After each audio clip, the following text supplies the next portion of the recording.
सभी छोटे छोटे गाइज, स्वागत है आप सभी का चैनल जिसका नाम है only maths by Sachin. YouTube channel है। आप सब जुड़े हुए हैं मेरे साथ, नहीं जुड़े हैं चैनल सब्सक्राइब करके जुड़ जाइए। हम आपकी मैथ को कंप्लीट करा रहे हैं, जिसमें हम पहुंच चुके हैं छठे नंबर चैप्टर का चौथी प्रश्नावली 6.4 का। आज करेंगे चौथा नंबर क्वेश्चन, जो कि क्वेश्चन आपके सामने मेंशन है। क्वेश्चन देख लो क्या है। क्वेश्चन दिया हुआ है, एक ABCD एक चतुर्भुज है। क्या कह दिया? ABCD एक चतुर्भुज है। क्या AB plus BC plus CD plus DA is greater then AC plus BD। Prove करना है। हमसे पूछ रहा है क्या ये जो लिखा गया है ये सही है या फिर गलत है, हमको बताना है। बताइए, प्रूव कर पाएंगे? कोशिश तो जरूर करेंगे ना। वीडियो रोको और लगाओ, कोशिश करना जरूर। नहीं आता है तो हम तो है ही सिखाने के लिए। उससे पहले मैं बता दूं, इस हमारे चैनल पर क्लास 7 और 8 की एनसीईआरटी मैथ, जो कि मैंने 8 का जो है 9वां चैप्टर कंप्लीट होने वाला है, और आपका जो है छठा चैप्टर चल रहा है। तो अगर कोई भी क्वेश्चन किसी भी प्रश्नावली का पीछे जो पढ़ाया हुआ है सबका प्लेलिस्ट बना हुआ है, क्वेश्चन करना चाहते हैं वहां से हर एक क्वेश्चन आपको मिल जाएगा। प्लेलिस्ट में जाके हर प्रश्नावली का ऊपर लिखा रहेगा कितने क्वेश्चन, जिस वीडियो में जितना क्वेश्चन रहेगा वो लिखा रहेगा सीधा सीधा।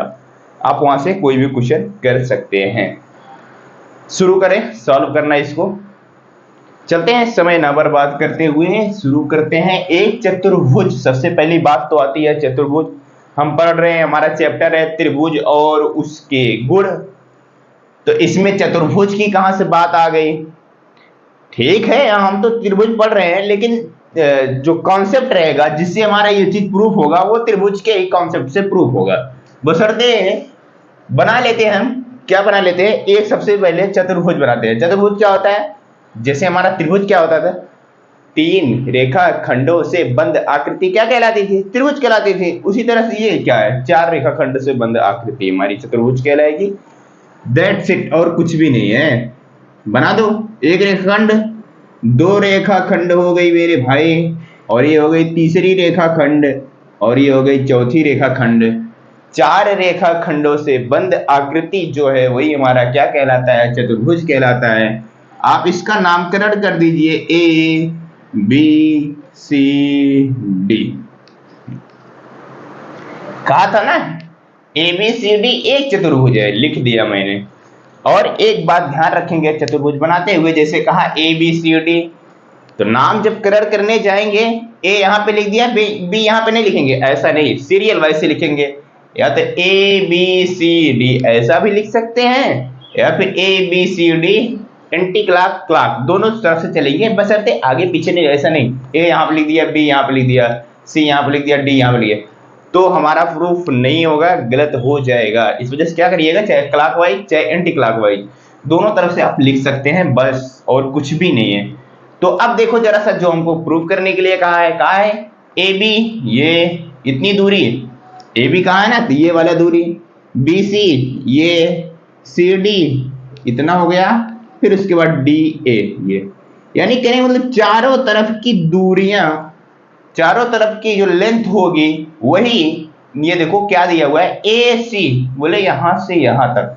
जब AC की बात कर दिया तो हमको AC इसको क्या करना पड़ेगा? मिलाना पड़ेगा ही नहीं, बिल्कुल मिलाना पड़ेगा। आप इसको मिला दीजिए, AC हो गया। उसके बाद BD कहा हुआ है, BD को भी मिलाना पड़ेगा। ये है B और D, मिला दीजिए आप, मिल गया, बिल्कुल। अब देखो फिर से, जो चारों तरफ की दूरी है AB BC CD उसके बाद DA, वो कह रहा है किससे बड़ा है, किससे बड़ा है। इसका मतलब इज ग्रेटर देन, इसका मतलब जो ये नोक होता है, जिसकी तरफ नोक होता है वो छोटा होता है। ऐसा होता है ना, जो छोटा रहता है उसको हमेशा दबाया जाता है, उसके ऊपर हमेशा दबाया जाता है। तो ये जो नोक है वो उसकी तरफ इशारा कर रहा है कि वो मेरा भाई छोटा है। कौन छोटा है? AC plus BD। AC इसकी जो इतनी दूरी है ये, और प्लस BD ये, इन दोनों की दूरी जब हम जोड़ेंगे लंबाई में, तो चारों तरफ की जो दूरी है उससे छोटा आना चाहिए, यानी छोटा होगा। तो हमारा क्या है? प्रूफ हो जाएगा कि हाँ ये बिल्कुल सही कहा हुआ है। चलिए प्रूफ कर दे, आ जाइए।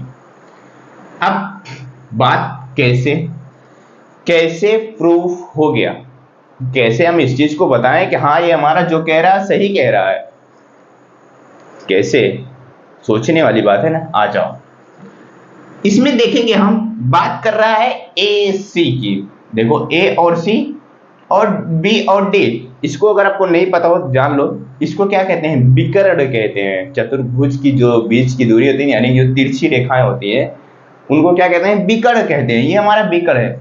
अगर एक बार के लिए हमको देखो, अगर ये वाला लेंथ हमको यानी कि निकालना होगा इस वाले को, तो त्रिभुज कौन सा लेंगे हम बता सकते हैं आप? त्रिभुज कौन सा लें? देखो तो हम ले सकते हैं क्या, ए बी सी, ये वाला त्रिभुज ले सकते हैं ना, जिसमें ये चीज पूरा का पूरा आ जा रहा है। क्या ए और सी आ जा रहा है, नहीं आ जा रहा है? बिल्कुल आ जा रहा है। उसी तरीके से देखेंगे अगर बी डी अगर हमको लेना पड़ेगा कौन सा त्रिभुज ले सकते हैं? आप देखेंगे डी ए बी, ये वाला त्रिभुज लेंगे डी ए बी, तो ये देखो बी डी जो है ये हमारा आ जा रहा है विकर्ण के रूप में। तो ऐसे ही देखेंगे हर कोने से, क्या हर कोने से एक एक त्रिभुज बन रहा है। दिखाऊं कैसे? ए वाले कोने से एक त्रिभुज बन रहा है कि नहीं बन रहा है? देखो डी ए बी बन रहा है बिल्कुल। बी वाले कोने बन रहा है कि नहीं? देखो ए बी सी बिल्कुल बन रहा है। सी वाले कोने पे देखो, सी वाले पे बी सी डी बन रहा है, बिल्कुल बन रहा है। उसी तरीके से आप देखेंगे डी वाले कोने पे भी बन रहा है, सी डी ए बन रहा है बिल्कुल। तो सबसे पहले ए वाला उठाते हैं, ए वाला एंगल उठाएंगे जो कि हमारा बीच में रहेगा। मैं एक बात करता हूं त्रिभुज कौन से, डी ए बी की, D A B, D A B में मैंने ऐसे लिख दिया। क्या एक बात पता होना चाहिए, क्या पता होना चाहिए? अब उसी प्रॉपर्टी से हमारा ये प्रूफ हो जाएगा। इससे पहले मैंने बताया हुआ है, कौन सी प्रॉपर्टी बताया है, ध्यान से सुनना। कोई भी त्रिभुज होता है उसकी दो भुजाओं का योग जो होता है वो हमेशा हमेशा क्या होता है, तीसरी भुजा से बड़ा होता है। बस इतनी बात याद है कि नहीं याद है? किसी भी त्रिभुज की दो भुजाओं का योग जो होता है तीसरी भुजा के योग से बड़ा, यानी तीसरी भुजा की जो माप होती है उससे बड़ा होता है। बस पता है आपको? जैसे एक त्रिभुज होता है, कोई भी त्रिभुज होता है, तो जो इसमें दो भुजा होती है, ये वाली भुजा ये वाली भुजा, इन दोनों का योग जो होता है वो इसके लंबाई से हमेशा अधिक होता है। इसी तरीके से कोई भी आप दो भुजा ले सकते हैं। मैंने कहा त्रिभुज की कोई भी दो भुजा, जैसे मान लो ये वाली ले लिया, ये वाली ले, इन दोनों का योग जो करेंगे तीसरी वाली भुजा से हमेशा अधिक होगा। उसी प्रॉपर्टी से लग जाएगा, हमारा प्रूफ हो जाएगा। देखो मैंने कौन सा लिया, डी ए बी में का, डी ए बी ये वाला मैंने लिया है। तो क्या मैं ए कैसी ये चीज कह सकता हूं, डी ए प्लस का A B is greater than D A, D B sorry, कह सकता हूं। ये जो चीज मैंने लिखा बताओ सही लिखा है क्या? ये चीज मैंने लिखा क्या है, ध्यान से देखना। अभी जो मैंने बताया वही चीज लिखा हुआ है। क्या लिखा हुआ है? डी ए ये वाली लिया और प्लस का ए बी यानी कि ये वाली लेंथ, इन दोनों का योग किया। मैंने कहा जो बी डी है इससे बड़ा है, यही चीज तो लिखा है। अभी मैंने बताया ऐसे ऐसा ही त्रिभुज है ना, बताओ। लो मैंने इसको अलग कर दिया, बी डी ए बी को अलग कर दिया। अब मैं कह रहा हूं इन दोनों का योग कर रहे हैं, तीसरी वाली भुजा से हमेशा अधिक है। तो वही चीज लिखा है ना, तीसरी वाली भुजा हमारी क्या है, बी डी है, उससे अधिक इन दोनों का योग है, यानी कि बी डी जो है हमारा छोटा है। बताइए कोई कंफ्यूजन? कोई कंफ्यूजन नहीं होनी चाहिए ना। इसी तरीके से हर कोने से हम एक एक समीकरण निकाल लेते हैं। क्या करते हैं? इसी तरीके से हर एक कोने से एक एक समीकरण हमारा निकल जाएगा। अब आ जाइए दूसरे वाले में, दूसरे वाले त्रिभुज की बात करेंगे तो हमारा बी वाला जो कोने में है, बी वाले कोने से कौन त्रिभुज निकल रहा है वो चीज देख लेते हैं। त्रिभुज कौन सा निकल रहा है, ए बी सी में, ए बी सी में, ए बी सी में कौन सा निकल रहा है? आप में देखो, जब ए बी सी लिया है तो ए बी लेंथ लेंगे और बी सी लेंगे, इन दोनों का योग करेंगे, ए सी वाले से बड़ा होगा। सीधी सी बात यही है, ए बी प्लस का क्या, बी सी ये किससे बड़ा होगा? AC से बड़ा होगा। चलिए दूसरा समीकरण बन गया। इसी तरीके से तीसरा लेंगे, BCD में त्रिभुज BCD में कंफ्यूजन तो नहीं हो रही है? बताओ, हर एक कोने से एक एक त्रिभुज ले रहे हैं। इस कोने से ले लिया, इस कोने से ले लिया, इस कोने से लिया, ये वाला समीकरण बना, इस कोने से लिया, ये वाला समीकरण बना। कौन सा समीकरण तो बनाने में कंफ्यूजन नहीं होने रही। वही प्रॉपर्टी, कौन सा? त्रिभुज का कोई भी दो भुजा होगा वो तीसरे भुजा से हमेशा बड़ा होगा। तो इसी तरीके से कौन सा मैंने लिया? BCD लिया। जब BCD लिया तो इसमें क्या हो जाएगा? BC प्लस का DC किससे बड़ा होगा बताइए? BC प्लस का DC। मैंने कौन सा त्रिभुज लिया है? ये वाला लिया है ना, ये वाला। जब ये वाला त्रिभुज लिया है तो किससे बड़ा होगा? B और D से बड़ा होगा। लिखते चलिए, या फिर DB, कुछ भी कहिए, BD DB, आगे पीछे आप कर सकते हैं। मैंने कर दिया, तीसरा हो गया। आ जाइए, एक और बचता है। जब एक और बचता है, कौन सा बचता है? इस वाले कोने से कौन त्रिभुज निकल रहा है? तो वो निकल रहा है CDA, या फिर ADC, कुछ भी कह सकते हैं। ADC में चलिए बिल्कुल। तो आ जाइए, किससे किसके बड़ा है? मैंने लिया DC को, D और C, ये वाली लेंथ लिया और ये वाली लेंथ लिया। DC प्लस का DA किससे बड़ा होगा? A और C से बड़ा होगा। 4 समीकरण हमारे बन गए। कितने समीकरण बन गए? 4 समीकरण बन गए। बोले तो हर 4 त्रिभुज बन रहा है, हर त्रिभुज के एक एक समीकरण मैंने बनाया। कौन सी प्रॉपर्टी से? त्रिभुज के कोई भी दो भुजा का योग तीसरी भुजा से बड़ा होता है। वही प्रॉपर्टी लगा के मैंने 4 समीकरण बनाए हैं इस वाले चतुर्भुज से। तो अब कोई डाउट है? हमें प्रूफ क्या करना है? ये चीज प्रूफ करना है। जब ये चीज प्रूफ करना है क्या करेंगे? कुछ भी नहीं करना है। मैं क्या करूंगा? अब इन सारे समीकरण को जोड़ लेंगे। इन जो 4 समीकरण हमारे जोड़े जाएंगे। जैसे ये हमारा बड़ा का चिन्ह है ना, आप इसको प्रकार से, जैसे आप इस तरीके से मान सकते हैं। कैसे? बराबर की तरह समझ लेते हैं। एक पक्ष इस तरफ होता है, एक पक्ष उस तरफ होता है। इस तरीके से आप मान सकते हैं। उसी तरीके से हमारा ये बड़ा का चिन्ह है। बोले तो एक पक्ष इस तरफ, एक पक्ष उस तरफ। तो जोड़ लेते हैं हम फटाफट। क्या करना है? पहले मैं क्या करता हूं, एक एक समीकरण को लिखता चलता हूं। यानी कि भाई जो हमारा समीकरण है, चारों समीकरण है, देखो 4 समीकरण है। तो क्या करता हूं, इसको LHS बोले तो बाएं साइड का जो पक्ष है मैं उसको सबका सब साथ में लिख लेता हूं, फिर दाएं पक्ष का साथ में लिख लूंगा। चलिए कौन सा है? चलिए तो मैंने लिखा DA प्लस का AB। मैं पहले क्या कर रहा हूं, बाएं पक्ष के हर समीकरण के बाएं पक्ष को एक साथ, बायां पक्ष एक साथ जुड़ेगा, दायां पक्ष एक साथ जुड़ेगा। इस वजह से क्या कर रहा हूं, पहले सारा का सारा बायां पक्ष लिख ले रहा हूं। प्लस का AB प्लस का BC, AB प्लस का BC। आ जाइए दूसरा देखेंगे, BC प्लस का DC, BC प्लस का DC। और एक और बचता, कौन सा बचता है? DC प्लस का AD, DC प्लस का AD, या फिर DA, कुछ भी कह सकते हैं, कोई दिक्कत नहीं है। अब किसकी बारी? अब बड़ा वाला चिन्ह लगाएंगे। आपके पास स्पेस होगा, आप वहां से लगा सकते हैं। ठीक है, बड़ा वाला चिन्ह मैंने लगाया। अब दूसरी तरफ का भी जोड़ेंगे हम। क्या क्या जोड़ेंगे ध्यान से देखो। आप इसको DB है या फिर BD, कुछ भी लिख सकते हैं। चलिए मैंने लिखा क्या, BD लिखा। फिर उसके बाद प्लस का AC है, AC लिख दिया। प्लस का BD, ये भी हमारा BD है। फिर उसके बाद क्या है, प्लस का AC है। मैंने सबको एक साथ जोड़ने के लिए लिख लिया है। देखो अब जैसे ये DB है ना, BD, आप इसको कैसे भी लिख सकते हैं, कोई दिक्कत हो नहीं, इस चीज से कंफ्यूज नहीं होंगे। अब हम जोड़ना शुरू करते हैं। मैंने क्या किया है, जो हमारे चारों समीकरण के थे, बायां पक्ष एक तरफ लिख लिया, फिर उसके बाद दायां पक्ष एक तरफ लिख लिया है। अब जोड़ें। चलिए जब जोड़ेंगे, सबसे पहले मैंने उठाया DA उठाया। अब इस पूरे समीकरण में देखेंगे हमारा DA कहां पे है या फिर AD कहां पे है। बोले तो AD अगर होगा तो 2AD हो जाएगा। बिल्कुल देखते हैं, DA है देखो, या फिर ए डी कहीं पे दिखे या फिर डी ए। ये देखो ए और डी है, डी ए डी, यानी कि दोनों बात एक ही है। तो इसका मतलब क्या हो जाएगा, टू डी ए कह सकते हैं कि नहीं कह सकते, बताइए।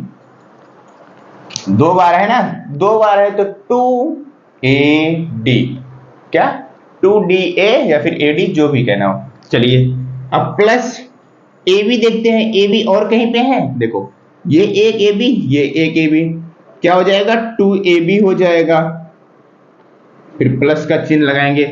अब आ जाइए बीसी की बारी, देखते हैं बीसी यहाँ पे है, बीसी यहाँ पे है, तो दो बीसी है तो ये भी हो जाएगा टू बीसी, फिर प्लस का डीसी, डीसी दो बार डीसी है तो टू डीसी हो जाएगा, फिर उसके बाद बड़ा वाला चिन्ह, बड़ा वाला चिन्ह। अब आ जाइए इसको भी देख लेते हैं, B D B D, B D दो बार है ना, तो टू बी डी प्लस का एसी, एसी टू एसी हो जाएगा।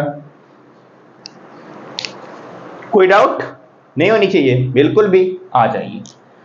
जैसे देखेंगे ये हमारा एक प्रकार से समीकरण ही है हमारा, तो अगर आप ये चीज जानते होंगे, जैसे हमारा समीकरण होता है, सब में कॉमन चीज होती है। क्या कॉमन चीज होती है बोले तो सब में दो दो है, यहाँ पे भी है दो, यहाँ पे भी है दो, यहाँ पे भी है दो, यहाँ पे भी है दो।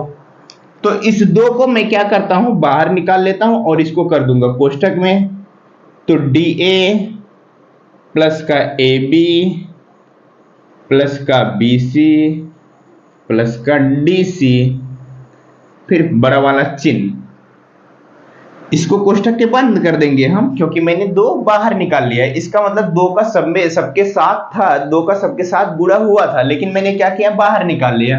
अब उसी तरीके से देखो यहां पर भी है, यहां पर भी है, समीकरण के दूसरी तरफ भी दो है सब में, तो दो इसको भी कॉमन बाहर निकाल लेंगे, तो देखो ए सी प्लस का बी डी, कर सकते ही नहीं कर सकते, बताइए। बिल्कुल कर सकते हैं। अब एक बात आपको पता होना चाहिए, जैसे x प्लस का y होता है उसके साथ दो होता है, दो गुणा में होता है, बराबर चिन्ह होता है। जैसे मान लो कुछ भी होता है, दो गुणे दो, मान लो x माइनस वाई है, जब ऐसा रहता है समीकरण, आप कभी भी देखे होंगे समीकरण, अगर आपको सॉल्व किए होंगे, इस तरीके से रहता है। इसका मतलब दो इस तरफ भी है, इस तरफ भी है, ये दोनों क्या है, आपस में क्या होते हैं, गुणे में है। तो जब बराबर की तरफ दोनों होते हैं, जैसे बीच में बराबर के चिन्ह, क्या होते हैं, ये दोनों आपस में कट जाते हैं। क्या होते हैं, ये दोनों आपस में कट क्यों जाते हैं, देखो जैसे देखो हमको x plus Y, X minus Y का मान जब निकालना रहेगा, तो क्या करते हैं, x प्लस वाई इधर रहेगा, ये जो दो है उधर जाएगा, भाग में हो जाएगा। जब भाग हो जाएगा, दो से दो कट जाता है, यानी खत्म हो जाता है। इस वजह से क्या होता है, ये दोनों आपस में ही काट दिए जाते हैं। तो मैंने क्यों बताया, क्योंकि मैं इन दोनों को काट दूंगा, ये दोनों आपस में खत्म हो जाएंगे। ये एक प्रकार के बराबर का चिन्ह की तरह ही है। तो ये हमारा प्रूफ हो गया। देखो जैसे इसमें लिखा गया है ए बी है, तो ए बी लिख लो, जो जो चीज पहले है उसकी कोई दिक्कत है नहीं। फिर बी सी है, बी सी, फिर क्या है सी डी, सी डी देखो ये डी सी या फिर सी डी कुछ भी कर सकते हैं, प्लस का क्या बचा है, D A is greater than A C plus का B C, A C plus का बी डी होगा, सॉरी। ये हमारा जो समीकरण दिया था वो क्या था जी, बिल्कुल सही दिया हुआ था। प्रूफ करने को कहा था तो क्या हुआ, प्रूफ हो गया। बताइए कोई डाउट है इस क्वेश्चन में, आपको बताओ कोई डाउट है इस क्वेश्चन में? नहीं होना चाहिए, बिल्कुल भी नहीं होना चाहिए। बस जो चतुर्भुज हमको दिया था, मैंने एक चतुर्भुज बनाया और हर एक कोने से एक एक त्रिभुज उठाया। देखो हर कोने से एक एक त्रिभुज उठाया, क्यों उठाया, क्योंकि क्वेश्चन ने मेंशन कर दिया था, हमें एसी और बीडी की बात कर दी थी, विकर्ण की बात कर दी थी, तो मैंने वही ढूंढा, वही त्रिभुज उठाएंगे जहां पे हमारा विकर्ण से संबंधित होगा। तो मैंने इसी वजह से कौन सा त्रिभुज उठाया, सारे के सारे बड़ा वाला त्रिभुज उठाया। आप ये भी उठा सकते थे ना, मान लो इस पॉइंट का नाम कुछ भी देते, ओ दे देते, ए ओ बी, ये भी कर सकते थे ना, लेकिन ऐसा नहीं, हमको प्रूफ क्या करना था, उस हिसाब से हम त्रिभुज लेंगे। अभी जैसे आपके जो 5वां नंबर क्वेश्चन है, कौन सा है 5वां नंबर, उसी तरीके से हमको प्रूफ क्या करना रहेगा, उस हिसाब से हम त्रिभुज लेंगे और समीकरण बनाएंगे। समीकरण मैंने बनाया, समीकरण को आपस में जोड़ दिया, बाएं पक्ष को एक साथ, दाएं पक्ष को एक साथ, फिर उसके बाद सॉल्व कर लिया, हमारा हो गया प्रूफ। तो उम्मीद करता हूं समझ में आया होगा। इसी तरीके से 5वां नंबर क्वेश्चन में मैं उसको भी समझाऊंगा नेक्स्ट वीडियो में। समझ में आया हो तो लाइक करिएगा और चैनल पे नए हो चैनल को सब्सक्राइब करिएगा। हम आपसे मिलते हैं नेक्स्ट वीडियो में, तब तक के लिए बाय बाय।